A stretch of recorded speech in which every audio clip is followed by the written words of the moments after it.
అబద్దాల హామీలతో గద్దెనెక్కిన కాంగ్రెస్ సర్కార్ ఆర్టీసీ కార్మికులను వారి కుటుంబాలను రోడ్డుపాలు చేసిందని మండిపడ్డారు మాజీ ఎమ్మెల్యే బీరం హర్షవర్ధన్ రెడ్డి. నాగర్ కర్నూలు జిల్లా కొల్లాపూర్లో ఆర్టీసీ కార్మికుల సమ్మెకు మద్దతుగా ర్యాలీలో పాల్గొన్న మాజీ ఎమ్మెల్యే ఆర్టీసీ కార్మికులకు అన్ని విధాలుగా అండగా ఉంటామని హామీ ఇచ్చారు.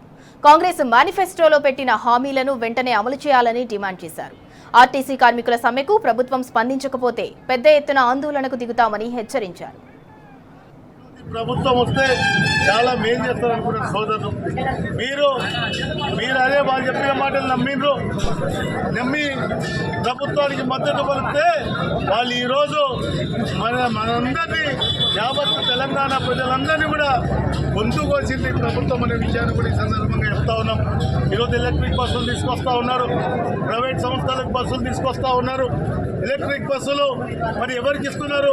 దాంట్లో ఉన్న ఆర్టీసీ ఉద్యోగులకే మరి ఆ ఎలక్ట్రిక్ బస్సులు కూడా నడిపించే విధంగా ఏర్పాటు చేయాలని చెప్పేసి కూడా మేము డిమాండ్ చేస్తూ ఉన్నాం. మీ కోరికలన్నీ కూడా న్యాయమైన కోరికలే. పీఆర్సీ ఇవ్వాలి, ఎవరయ్యే జాగీర్ ఎందుకు ఇయ్యారు? పీఆర్సీ ఇవ్వాలి, వాళ్ళని రెగ్యులరైజ్ చేయాల్సిందే. ప్రభుత్వంలో విలీనం చేసి ఆ రోజు నుంచి ఏ రోజైతే జీవో వచ్చిందో ఆ రోజు నుంచి ఈ రోజు వరకు రావాల్సినటువంటి అన్ని ఏరియాస్ కూడా ఇవ్వాలని కూడా చెప్తా ఉన్నాం. ఎవరో మీ చేసే ఏ పోరాటానికైనా దేనికైనా బీఆర్ఎస్ పక్షాన పూర్తిగా మేము మీ వెంట ఉంటామని కూడా చెప్తా ఉన్నాం. ఇక్కడ ఉన్నటువంటి పోలీస్ సోదరులు కూడా విజ్ఞప్తి చేస్తూ ఉన్నాం. వాళ్ళు న్యాయంగా ధర్నా చేస్తూ ఉంటే టెంటులు పీకడం, వాళ్ళు తినడానికి వంట చేసుకుంటూ ఉంటే వంటను కూడా అడ్డుకోవడం అనేది దుర్మార్గత్వం అని చెప్తా. భారత రాజ్యాంగం కల్పించినటువంటి హక్కు, ఎవరైనా శాంతియుతంగా నిరసన చేసుకునే హక్కు భారత రాజ్యాంగం కల్పించిందనే విషయాన్ని కూడా మీకు ఈ సందర్భం ఒకసారి గుర్తు చేస్తా ఉన్నా. ప్రభుత్వాలు వస్తాయి, ప్రభుత్వాలు పోతాయి.